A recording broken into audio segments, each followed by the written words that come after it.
Hi, we're backstage at the Trevor Berbick Theater. This is where we tape the Chris Rock Show. You know, this old studio is steeped in tradition.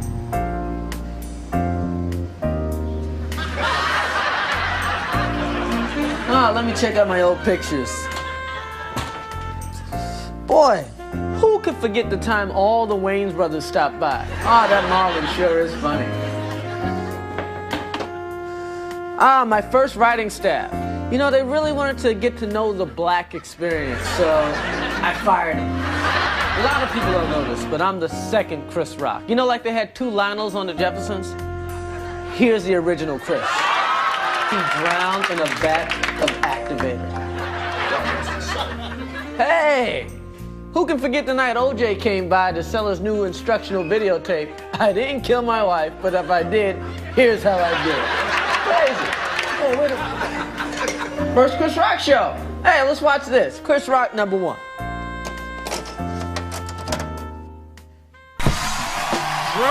New York City, it's the best of the Chris Rock Show. Featuring moments from some of our favorite episodes. Ladies and gentlemen, Chris Rock!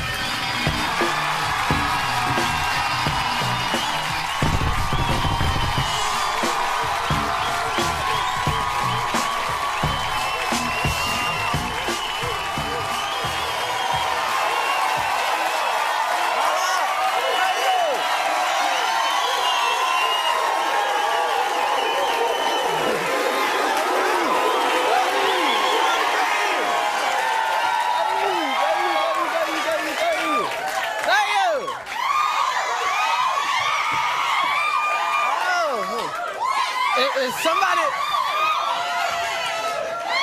Well, all right. All right. Our new Def Jam seats are working fine. Last week, everybody see this? Last week, several performers, including Boyz II Men and Poet Laureate Maya Angelou, took the stage in Washington, D.C. at a tribute to the legacy of Mayor Marion Barry. This really happened last week. Now, Maya Angelou read several poems at this event. We have some exclusive clips. Now, this first poem was dedicated to Mayor Marion Barry himself. Let's listen. Good morning, crack man, Mr. Mayor Crack Rock. Fight the pipe. Don't light the pipe. You like the pipe, Mr. Mayor Crack Rock.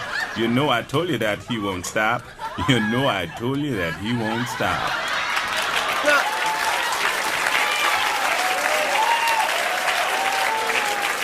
Now that's the first poem Maya did. Then she did a poem for someone that we all know and love.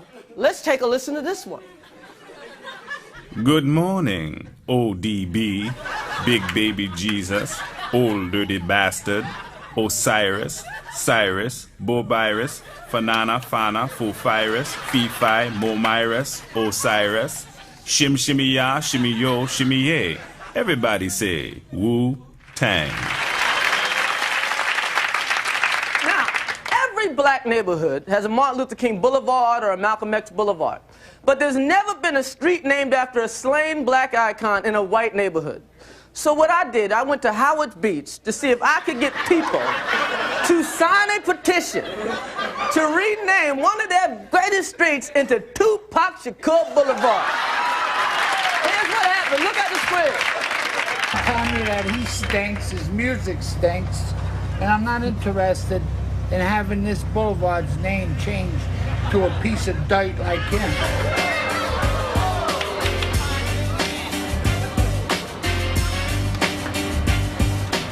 Pull over over here. Pull over over here. Go. What the fuck are you doing? I will stop for nobody that's not a cop. Have a good day. All right. Enjoy. Any problems, let us know. They're trying to change our Cross Bay Boulevard into a Tupac Shakur Boulevard. To a Tupac Shakur Boulevard. Why? He wants to change Cross Bay into Tupac Shakur Boulevard. Into Tupac Shakur Boulevard. Into Tupac Shakur Boulevard. He's dead. He should have died before he was born. He's got nothing better to do. Are you familiar with Tupac? California, That's New Jersey. we're trying to change Cross Bay Boulevard into Tupac Shakur Boulevard. I don't want to sign it. Sorry. And I liked him. He's a good entertainer. I like you. Tupac I didn't care for. Have you ever heard any of Tupac's music? You don't feel that? I heard all I want to hear of it. Come on, bump your head. I think you got some pair of balls that come around a neighborhood like this. Support Tupac Shakur Boulevard.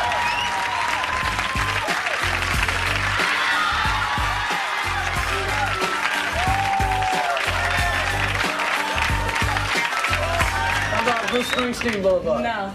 How about Neil Diamond Boulevard? No. Eric Clapton Boulevard? No. Do you remember Olivia Newton-John? Olivia Newton-John. How about Frank Sinatra? What if it was Frank Sinatra Boulevard? That'd be a different story, right? No, not Frank Sinatra. Residents of Howard Beach Unite, support Tupac Shakur Boulevard. Oh, I think we're gonna change the street now. Great! Let's change the name. All right, what the hell? Yeah, we're almost there.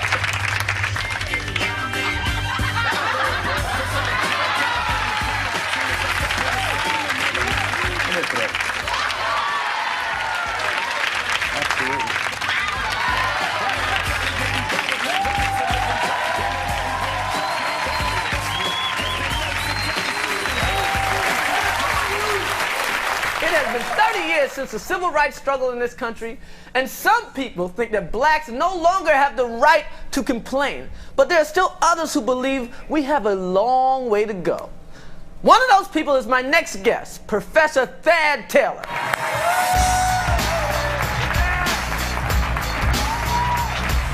Thank you, sir. All right, thank you. Now, welcome, Professor. Thank you, Chris. And I can tell you right now, people, it is a good feeling to be in a place where a black man is welcome. Yes, yes. Great. Now, Professor, I gotta ask you this. Do you think things are really that bad for the black man in America today? Chris, I have found that it's worse than it is 30 years ago.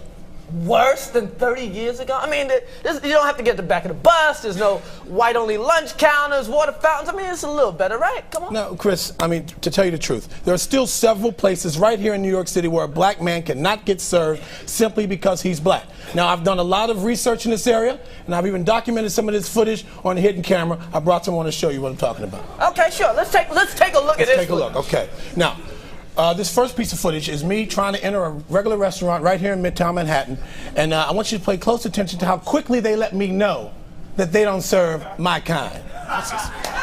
Oh, here I am walking the restaurant. Okay?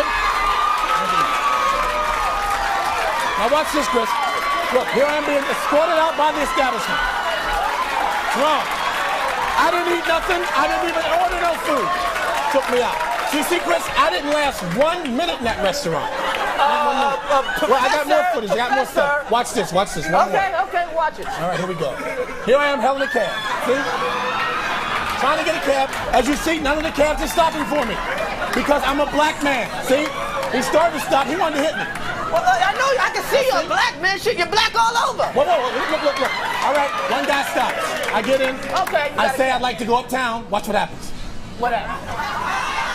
Typical, Chris. Typical. He threw me out the cab. This is wrong, Chris. This is wrong. So now you see, this is a white man's world. That's clear right there. No, Professor. This is a sane man's world. I don't think that people are treating you bad because you're black. They're treating you because you're buck-ass naked. Chris, please. That is not true. All right, look at these guys over here. Nobody's bothering them. Thank you, Professor. Thank you very much. When there's absolutely nothing wrong, when there's no need to worry, when everything is going to be just fine, the only one who will risk their life for you is a damn fool. Hello, I'm Dex Connell. Have you ever wondered how you'd react in the face of danger. Say you're in a restaurant and a crazed gunman starts shooting. Would you take cover? Try to wrestle away his gun? Tell him where other people were hiding so you could get away? Well, what you're about to see is nothing like that. But that doesn't matter to a damn fool. In March of 1998, on the outskirts of Chicago, a building burns out of control. Jamila Bozeman heard the call on her police scanner. This was a low priority call. The building was empty. It was fenced off from the public. Nobody lived there yet, so we were just going to let it burn out. But that didn't stop Jamila. She used bolt cutters to get through the chained and locked gate, ignoring a sign that said vacant, no one lives here yet. Jamila charged into the inferno and caught fire immediately.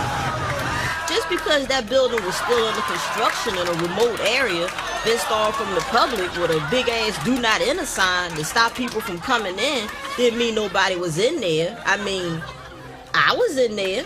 Damn fool. Jamila is currently in jail awaiting trial on suspicion of arson. City traffic can be deadly, but that has nothing to do with this story. All I remember is I was mad because this guy just grabbed my ass and ran. So I go to get a token for the bus and I drop it in the sewer. Then this fool dives into the street. That fool was Walter Davenport. He tried frantically to save the token, but when people yelled, "Get out of the street," Walter stepped back onto the curb. Then an even bigger fool sprang into action. Ralph Hodges shoved his arm into the sewer and was attacked by a big-ass rat. Here it is, I find a token, and this motherfucker gonna try and take it away from me. Hell yeah, I bit his ass. Ralph got the token, and a motorcycle ran that fool over. People can call me a fool, but honestly, if I had another body, I can't say I wouldn't do it again. I can't. Damn fool. This next piece is from our Damn Fool archives. Warning, if you have any fools in your family, you might want them to leave the room. On New York's Upper West Side, next to a nursing home inside a box, paramedics find Joe Potter, an 85-year-old alcoholic, diabetic, crack addict, schizophrenic. They rush him to a hospital. We thought he was dead, so we were just gonna dump him. Then he starts moving, so we tried to save him. Then we found out this motherfucker didn't have any insurance, so we were gonna dump him. But this guy saw us. Hey, what happened to that guy? He's gonna die. He's got a heart attack or something. That guy was Gary Pettigrew. When told of Joe's condition, he demanded that his heart be transplanted into Joe immediately and replaced with a Cornish hen. So I'm asking this guy, what are you, stupid?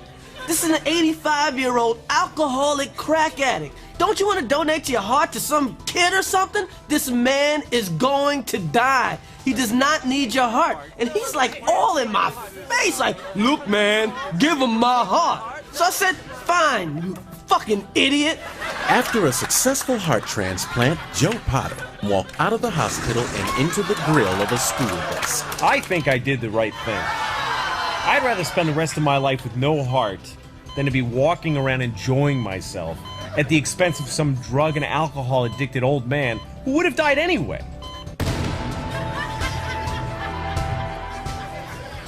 Now that's a goddamn fool. We'll see you next time. Damn fool.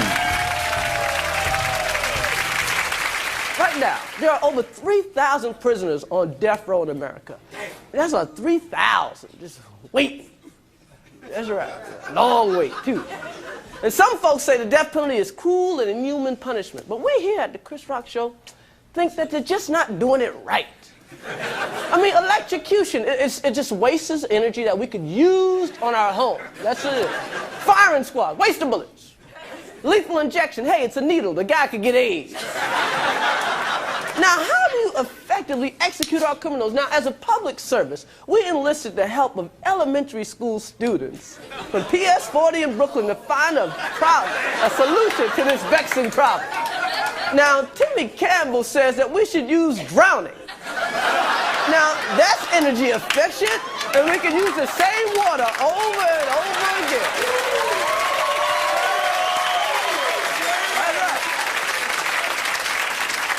Now, Jimmy Henderson thinks we should drop him from a helicopter into a live volcano. That kid's crazy. Kathy Jones says we should feed them chicken bones till they choke and die. What's wrong with that girl? Todd Stevens says we should dress them up like mommy, then wait for daddy to come home drunk. Hey, let's give it up for these kids from PS40. Come on. Now, one of the most popular series on HBO, after Hookers on the Point, is Taxi Cab Confessions. In fact, that's right, it is so, you ever seen people fucking in the cab and all stuff? In fact, it is so popular, we here at the Chris Rock Show decided to do our own version of Taxi Cab, right? So I hit the streets posing as a New York City cab driver and picked up real passengers who did not know I was Chris Rock. None of these people have any idea who I was, and secretly videotaped them. So I want you all to take a look at what we like to call Taxi Driver Confessions.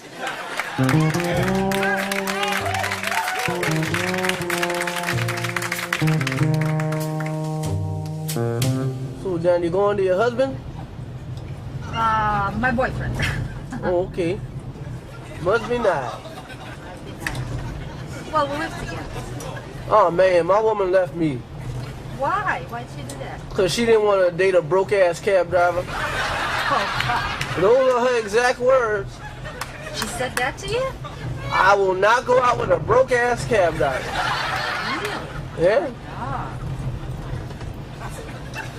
You know, as soon as she starts stripping, she just got a little attitude. You mean she's like working in the night in the clubs? Oh, yeah, she up there shaking them titties, boy. Making $2,000 to $3,000 a night. No. Wow. That's a lot of money. I don't do that. She got really big titties. You should see her. And it's all hers? It's real? Yeah. Well, her mama got big titties. You ever see the big titty families? Where everybody, the aunts and everybody got big titties? She from one of them big titty families. So it's all natural. Does she have a nice body, though? She got an alright body. She had 4 kids. She had 4 kids? Yeah, I mean, you so busy looking at the titties, you don't notice the gut.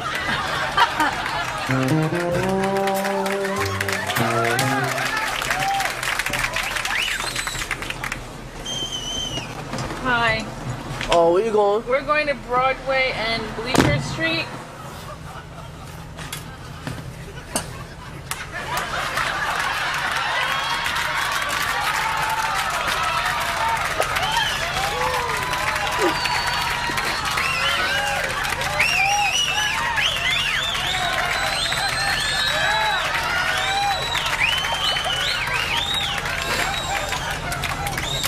Bad day.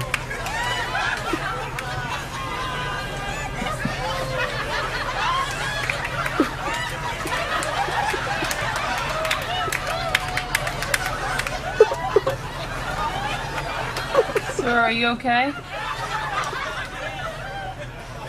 I'm okay. Sir, what are you drinking?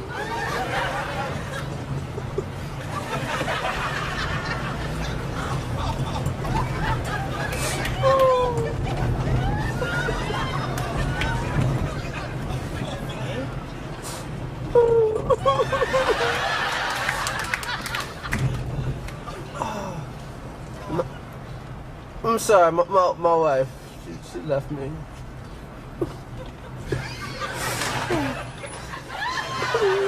Sir, why don't you go to your right here and just drop us off here? Is that okay? The village.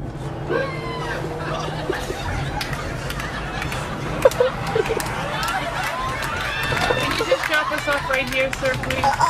I go to the village. No, I take sir, the village. Sir, I'm asking you to just stop right here at the corner. Would you mind doing Yeah, that? yeah, have a sip. Sir, would you just stop right at the corner? My wife left.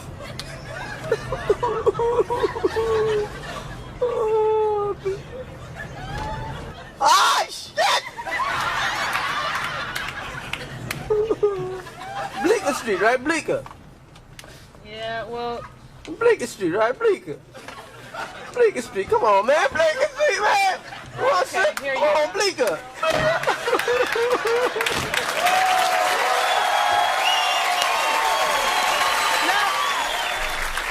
I didn't even know my next guest was in town, but he just dropped by, and I'm really excited. Ladies and gentlemen, please welcome Pootie Tang.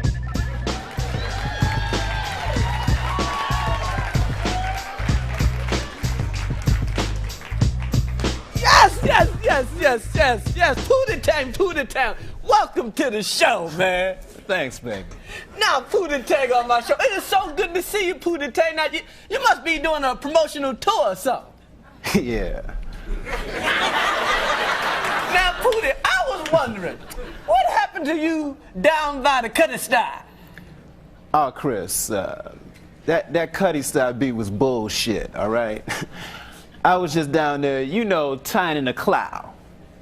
Really? Because everybody said you was crying on the Tammy. No, my Damie. That's a water tie to the salmon cow. Well, if you say so, Pootie. Sadate. Now, Pootie, everybody knows you just cut a new record, right? Oh, yeah. It's called Tippy Tie on My Capitown. Now, Pootie, did anybody good play on the record? Oh yeah. We had Ooh Smooth Gilly on bass. Critey Pooster on keys. Get out of here. Yeah, Wamatar Sappy Kama Leaper Chai on drums. And Paul Schaefer. You know, that sounds rainy, Pootie. Now, do you have a clip for this video? Yeah. All right, now let's take a look at a clip from Pootie Tang's Tippy Tie on My Caper Tie.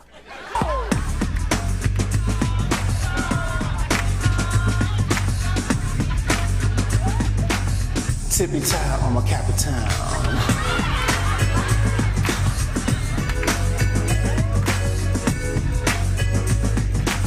Tippy tie on my Capitown. Wow, hey!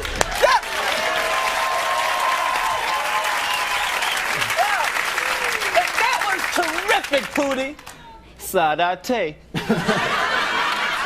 Well, I'm a wham-tam that you came by, Pootie. Oh, man, I pony pie to the Kami Towns all the time, man. Wham tan on the poopy face. Huh? What?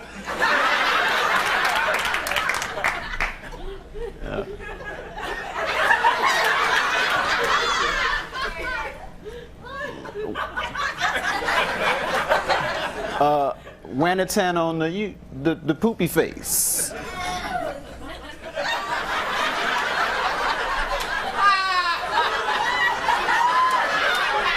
Nigga, what the fuck you talking about?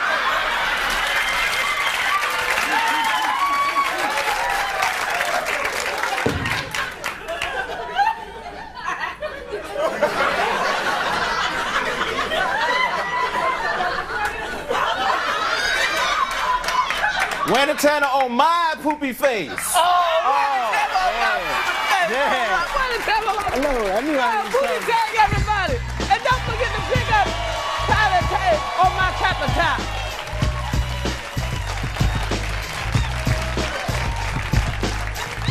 Hey, what's up? I'm Chris Rock. Each year, over 40,000 Americans die from gun-related violence. This despite the introduction of well-meaning gun exchange programs like Toys for Guns and Money for Guns. Now, we here at the Chris Rock Show would like to reduce the number of handgun deaths, but at the same time, we're not naive enough to think that we can end violence altogether. That's why tonight on the Chris Rock Show, we are introducing the Chris Rock Knives for Guns Exchange.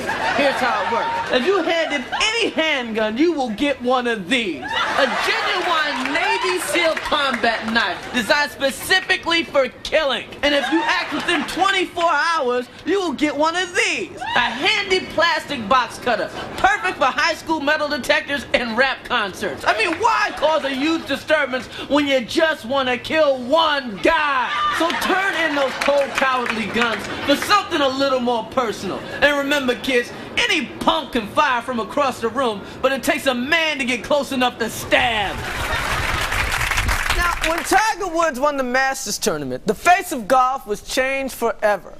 Tiger's achievements have supposedly opened up the world of golf to African Americans, but have African Americans embraced golf? I went to Harlem to find out.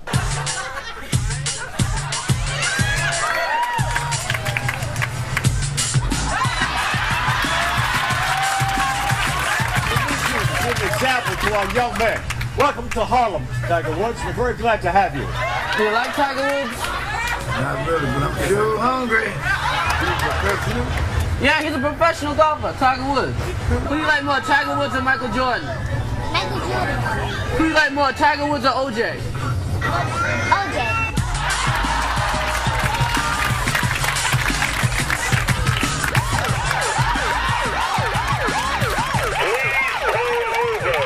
So you got no Tiger Woods posters anywhere? No Tiger Woods posters, no. Yet you have DJ Craig G on the wall, right? DJ Craig G is bigger than Tiger Woods in Harlem. How do you feel about the whole race issue with Tiger Woods? How do I feel? Well, Yeah. me personally, I don't care what race anybody is. I think he's a... That's obvious. You work in Harlem, you better not. What's a bogey? I don't know. What's a sand trap? Don't know. What's a driver? I don't know. I think his popularity waned a little bit in Harlem when he had announced that he was Asian. Do you guys consider Tiger Woods Asian? Not even a little bit? Not even this much. Oh, he's a black guy to you. You can't tell the difference between Tiger Woods and James Brown. No.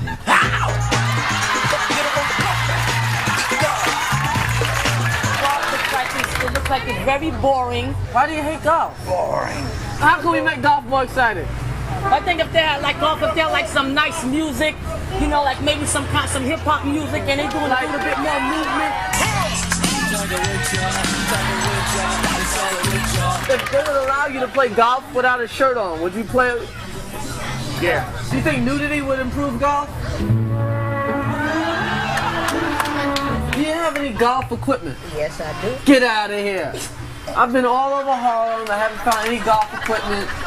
What do you have, ma'am? You want to see it? Yes, ma'am. These clubs don't really match. Are they a set?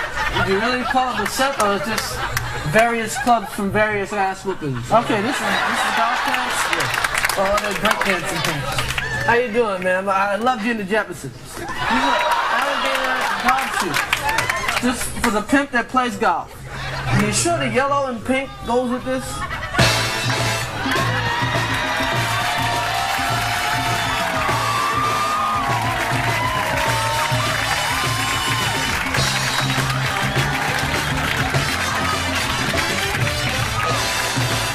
More blacks play golf. Yeah, I mean, I'm a black guy. I can't figure it out. I don't know if that's really true, Chris. I think, especially here, you know, we have a lot of blacks, a lot of mixes of people playing here. Golf is a game for everybody. Get our drivers. Okay. Right. Oh. Thank you. You have the honor.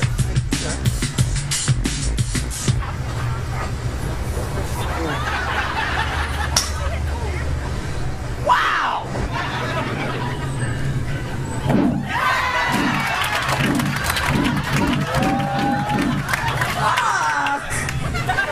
Negro, get off the court before you hurt yourself or someone else.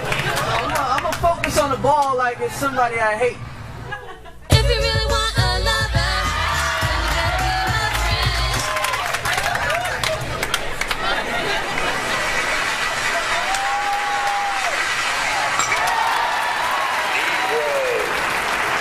Nice shot. Oh, thanks a lot, Paul. You know, Tiger's got his dad, I got you.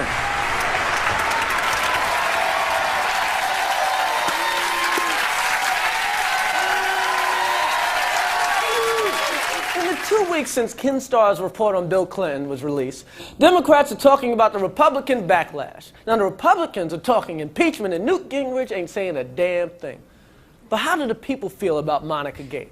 Here to discuss the views from the Chris Rock Studios in Detroit, a black guy, from the Chris Rock Studios in D.C., a sister, and from the Chris Rock Studios in Minnesota, a white dude. Now, black guy, should the president be impeached? Oh, Chris, man, impeach, man, impeach. Oh, man, Chris, man, what else they gonna do to the man? Man, I mean, they got the video, bam, internet, bam, bookstore, bam. I mean, they got, man, CNN, MSNBC, AOL.com on the motherfucker. I mean, damn, man, Chris, come on, man, come on. I'll come back to you in a minute. Now, sister, how are women viewing Monica after reading her grand jury testimony? We viewing her like the nasty hoe that she is. With her stained dress, keeping ass. If I was Hillary, I'd drop kick her ass right across Capitol Hill. Talking about she was there late at night bringing him paper. She was delivering a paper, all right, the daily blowjob.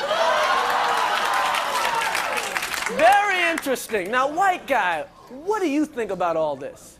What the president did is wrong. This is wrong. He should be impeached. I mean, what if it was your girlfriend or your wife?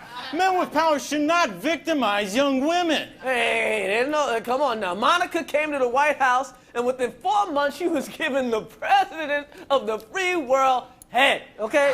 That's not a victim, that's a vacuum. Sister, do you feel like Ken Starr has stepped over the line?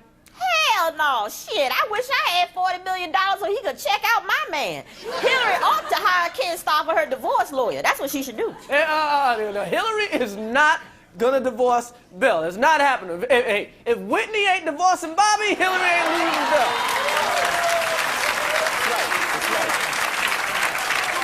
The president is a cheat. He's a liar. If he's not impeached, then he should resign. Hey, what if it was your mother-in-law or your wife? Man, you crazy, man. Resign the president. Shit, man. I'd be like, y'all gonna have to fire me, man. Oh, resign, man. Chris, please. Out the White House, man. Shit, you crazy, man. Chris, man. Come on, Chris. This is an outrage. This is an outrage, and the president, he's to blame. Wait a minute. Monica is in this too. I mean, she could have shown that thong to anybody in the White House, but she picked the CEO, not the GED. Yo, Chris, check this out, man. See, that's what I'm saying. This ain't no outrage, man. If I was the president in the White House, man, I'd be like, bitches, man. Shit, man. Come on, man. East Wing, West Wing, North Lawn, South Lawn. Man, damn. You know what I'm saying, Chris, man? You know, come on, man. Come on. Hey, why should a man get oral sex from your aunt or your wife just because he's got more power than you? He better have something. You give oral sex to a broke man, he'll follow your ass around like a yellow brick road. Well, if the president wants oral sex, why doesn't he get it from his own mother-in-law or his own wife? Because when you're the first lady of the United States of America, you shouldn't have to suck somebody's dick.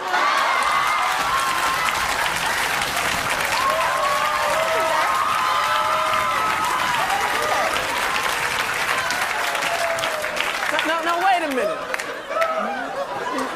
One of you is saying that the president should do this with his wife, and the other one's saying that the wife shouldn't have to do it at all.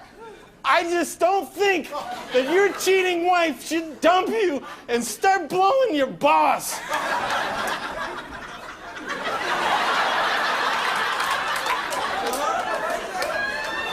Hey, yo, you know what? Chris, he right though, man. He right. Chris, come on, man. You know, sisters be like, I ain't gonna do this. I don't need no man that. Man, Chris, any sister make over $9 an hour, she thinks she Oprah, man. What? Oh, don't be talking about Oprah. You don't talk about Oprah. I'll come over there and whoop your ass, all right? Hey, wait a minute. We have to wrap this up. One last question. Where does Bill Clinton go from here? If I was the president or some asshole CEO of a small company, I'd shoot myself in the head and leave my mistress a note telling her that I never loved her and that she should go back to me. I mean, her husband.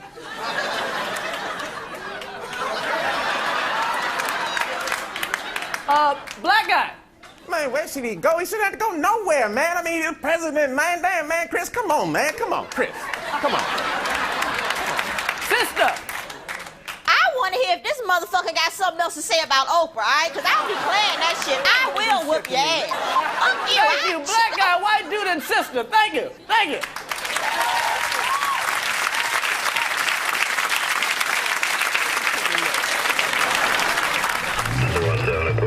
You could be a victim of an accident at any moment of your life.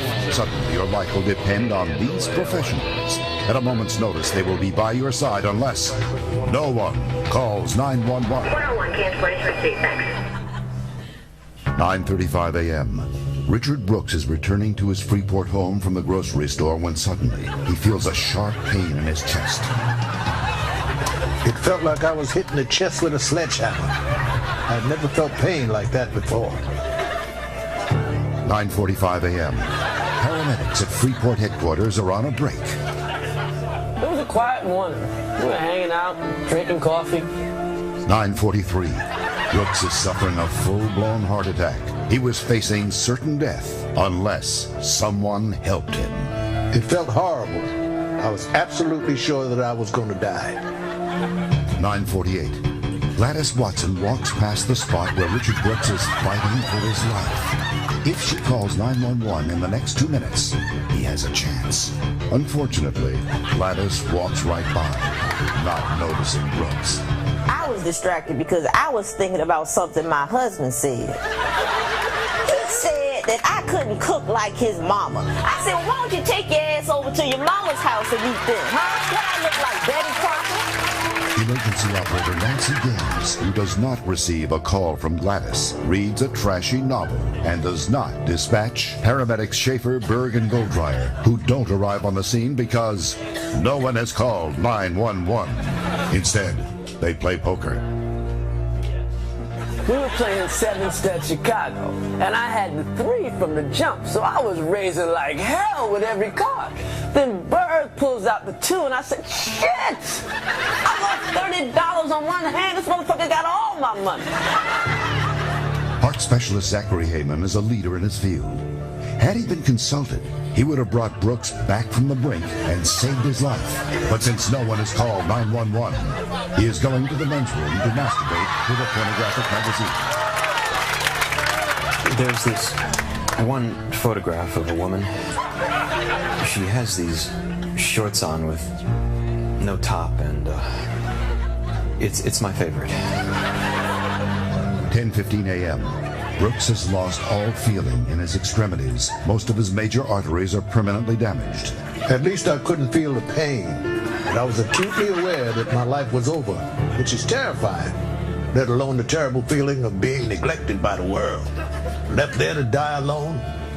And that's when those fellas showed up. Gang members Johnson, Sloan, and Green arrive on the scene. They immediately recognize Brooks' symptoms, knowing he was at death's door. They rob him because no one has called 911. Motherfucker only had $3 in his wallet. $3 in his wallet. That was bullshit. You know that was bullshit. Having plenty of time with their victim, due to no one calling 911, they shave Brooks' head. 10:30 a.m. 80-year-old Joseph Laxell finds Richard Brooks, but he too has a heart attack. Meanwhile, at Freeport headquarters, paramedic Jeff Schaefer's shift is ending. I went over to Bridget's house, right? Yo, Bridget is fine. She's ready to go all day long. Like, yeah, Bridget. Ooh, yes, yes, yes. 10:35 a.m. Richard Brooks died. All hope is lost because no one called 911. So now I'm dead, which is awful. I mean, I was an old man, but I didn't want to die. I wish someone had called that number.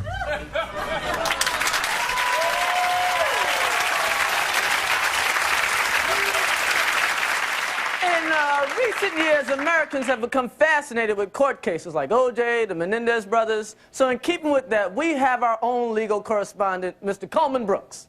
Hello, Coleman. How you doing, Chris? So, Coleman, what sort of case are you following this week?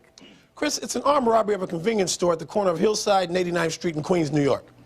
Really? Now, what's the big deal about a holdup? Well, Chris, this case could have larger ramifications. Like what? Like I could do 10 years. Wait,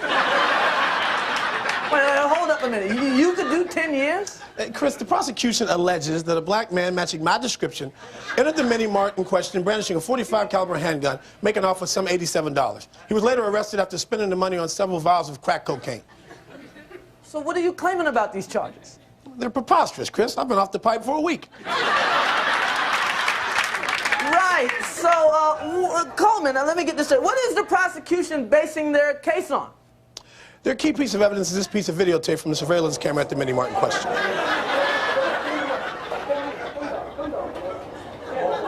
Wait a minute.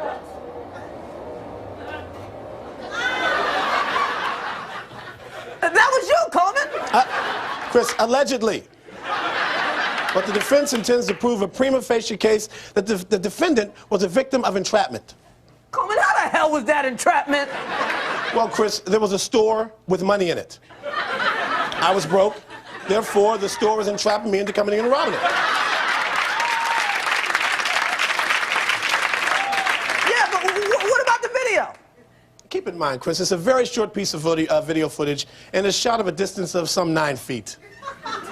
Yeah, but Coleman, if they slow it down and enlarge it, there'll be no mistaking that was you. Allegedly, Chris. What if they speed it up and shrink it? You can barely make me out. Why the fuck would they do that? That's the dumbest thing I've ever heard. Coleman, I thought you were a legal expert. Allegedly, Chris, once again.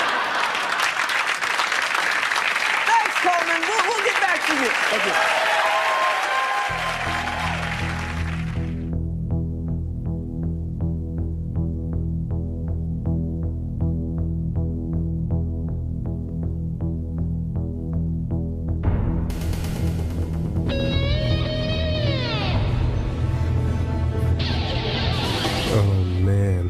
What's he doing in this neighborhood? I'm gonna get robbed. I know it. Just keep walking. Don't act scared. He's probably got a gun.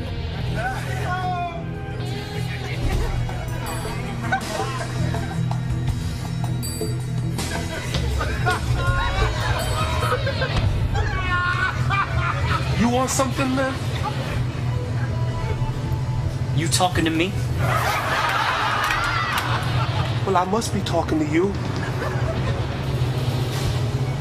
Well, what do you want? I'm asking what you want. You want something? Yeah. Maybe I do. Well, what you want, sucker?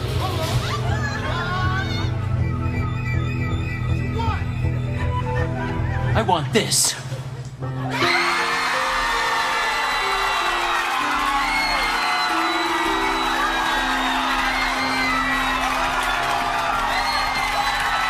Gay sex brings men together, no matter what there is. Gay sex, it's colorblind.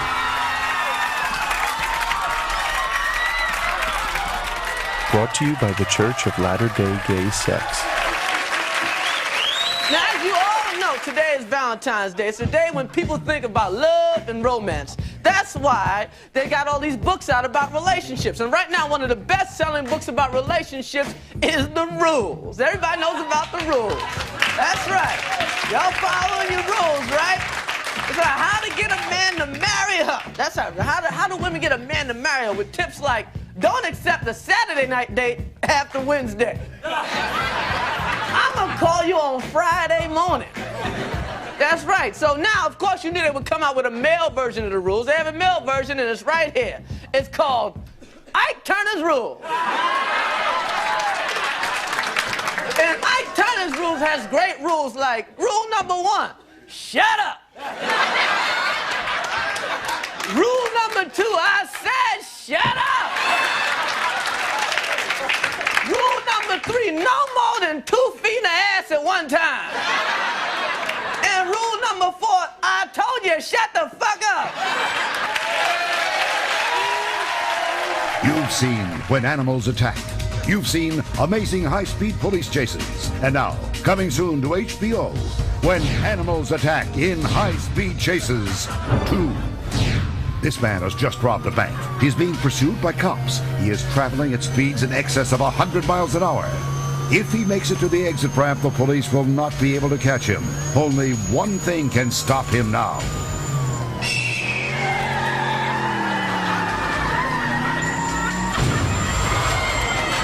When animals attack in high-speed chases. Hi, I'm Bob Watkins, the host of When Animals Attack in High-Speed Chases 2. On this show, you'll see graphic images of bloody animal attacks and the messy remains of horrible car accidents over and over and over again. Let's see that first crash again.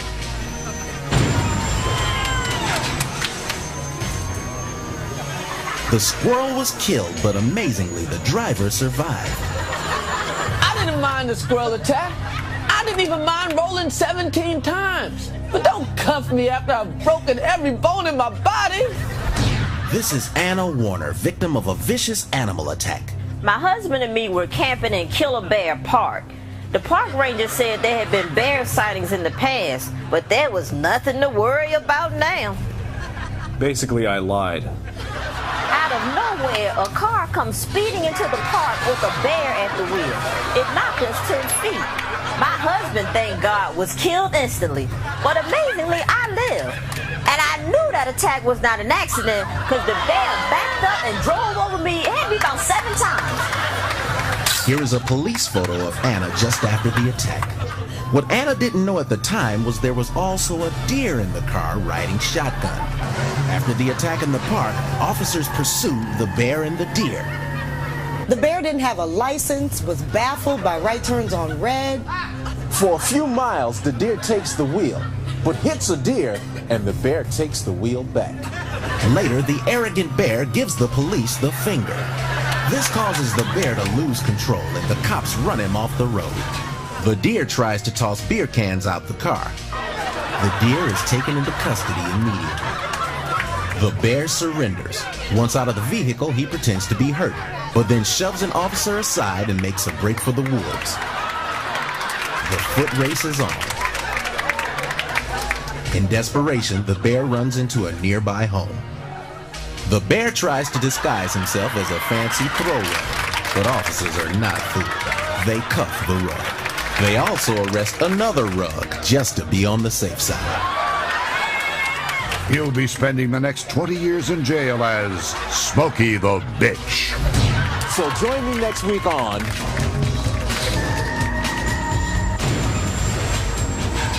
When Animals Attack in High-Speed Chases 2. Now, as you might know from all the tributes this past week, Monday marked the first anniversary of the death of Princess Diana. But we wanted to know how the public is actually coping with the loss of the people's princess. So we asked the people of Harlem. How are you coping with the death of Princess Diana? Personally, I'm fine with it. I think I'm over it. Okay, how long did you mourn the death of Princess Diana? About 5 minutes. Okay, so how long did you mourn the death of Biggie Smalls? About an hour. How about Tupac? Tupac, 2 hours. Okay. Selena? Selena, no hours. She was a very beautiful woman. Very. We truly miss her a lot. Now, you just came out of the wig place? No, I did not come out of the wig. Okay, I'm sorry.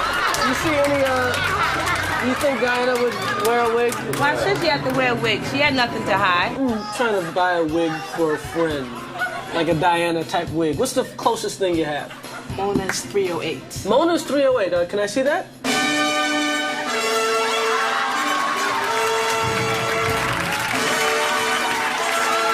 Do you remember what you were doing and where you were when you found out she was dead? Oh, no doubt, no doubt. I'm gonna keep it real. I was smoking a fat blunt. When the news came on, this princess died. I really thought it was like one of them skits or something, like a little infomercial or something, how they about to do it. Damn, they chasing Princess Di down the road like that? What the hell is the police? Now, there's talk of there being a Princess Di Boulevard here in Harlem. How do you feel about that? What? A boulevard in Harlem? Me? Can't have that. I think there could be a lot of other people that it could be named after. Right. There's a lot of other people that, name some. that are well known. We can have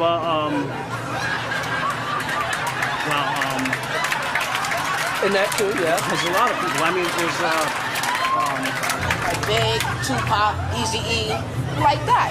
Eazy-E Boulevard. Yeah. Okay. You know, you can't get you can't get mad if your car gets broken into on Eazy-E Boulevard. Can't. Where'd you park? Eazy-E Boulevard. What do you want?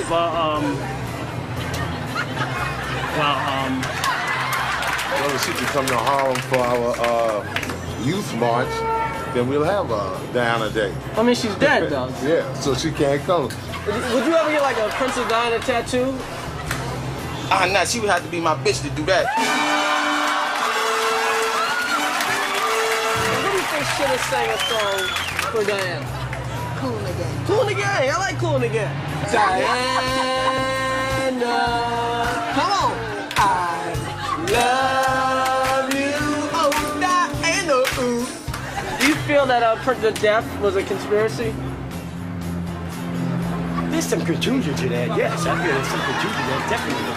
You're the one for me. It was a conspiracy. Do you have any Diana stuff here? Well, I think we have one. You have one, okay. Left.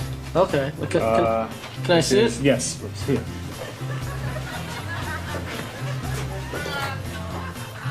Wow. And the collar, if you notice the collar, that is matching our art. Wow. Got a black Michael Jackson?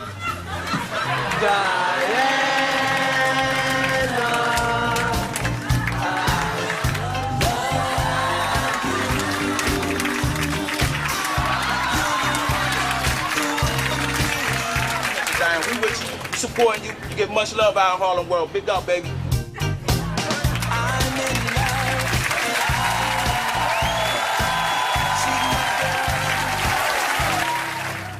If you send Pootie Tang to Congress, he will work hard to wapata to the Bammies. Pootie Tang knows that the Cammy Town's a biddy on the panty stye.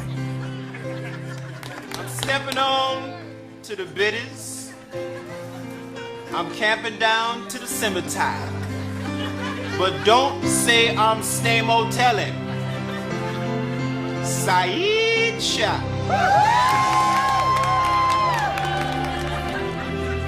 Pootie Tang has been a Cam Chang Lipa Sank tone since 1985. That's why he's been endorsed by the Pody Codes, the Slighty Tighty Cheapa Chappa Tappa Da Si Tine Lappa Cam Doomy, and the League of Women Voters. Say, my damies, you know the tippy ties are all in the dog.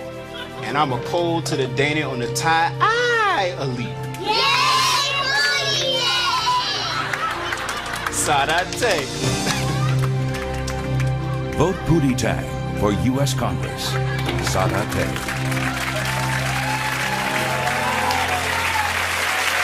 Hey, we have some more taxi driver confessions, so let's take a look. You married? Yeah, sure, man. Kids, know that? Yeah, grandchildren. Grandkids, whoa. Man, you old then. You taking in that Viagra yet? No, that's it. Well, you got some on the side just in case, huh? Well, soon. Soon. You never know. Thank God you have it. You never know when you go. No, thank God it's available. You never know when you go. 20 years ago, it wasn't around. Take a pill to help the flow. That's it. Whatever it takes. Whatever it takes. A man values two things: his hair and his dick. You're damn right. Men don't like to be bald or impotent. You think Monica Lewinsky cute? Think Monica Lewinsky what? You think she cute? She's cute. I think she's a pig. But you know. The cute pig though. But I think he would fuck a snake. He would fuck a snake? Yeah. You know, I grew up on a farm. They was fucking everything. I think Clinton would fuck a snake. He held it still. Wow. Yeah, man. We was on the farm. They was fucking everything. Cows, sheep. All sorts of shit, man. You get a table dance. Now, I don't think you can fuck a snake.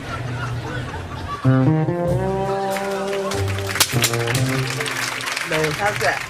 Fine. So you work at a brokerage firm? Uh-huh. That's what the stocks and the bonds and all that. All that. Man, dealing with the money, huh? You got a house out in the Hamptons? No. We don't own a thing. Don't own nothing? What the hell happened to you? Was you on the pipe? Huh? Was you getting high? No. Just it's expensive to live in. I mean, cause I just got out of rehab myself. Oh, did you? Yeah. First time out? This is my 9th time. Oh. One day at a time, no, one day at a time. Yeah, man. All I do is this now. That's all I do. Here. I don't fuck with nothing else. That's good. None of this get me right through the day.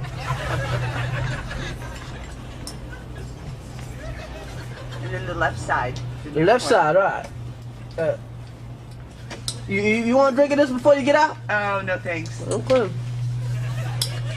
Okay, now.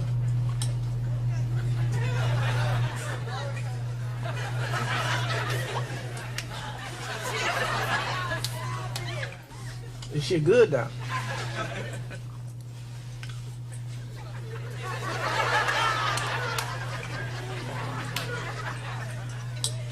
Woo. Sure now. I'm sure. Come on now. Yep. You sure now? I'm happy.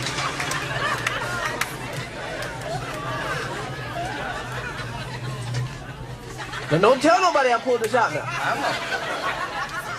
won't. Next street. Next street, okay. Yeah. 26. So I'm already high. Man, you sure you don't want none of this now? I'm sure. I got some good Jamaican shit.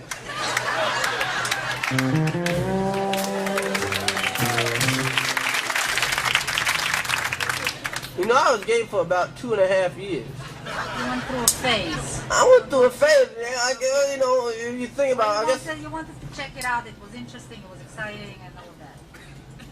I checked it all out. It hurt me to this day. Shit, I got a cushion on my seat right now. You think men are rough with women? Shit. Men are real rough with men, my God. Spikes and sandpaper is nasty. That hurts. Yeah, you know, because lesbians, they like to lubricate everything, but gay men are the exact opposite. Oh, really? So it's... Yeah, the guy tying rocks around his dick. Oh, you laughing? Oh, yeah. Okay, keep going. It ain't funny when somebody's fucking got a rock up your ass. Well, that's our show for tonight. Well, thank everybody for coming out. Yo, Flash, take us out.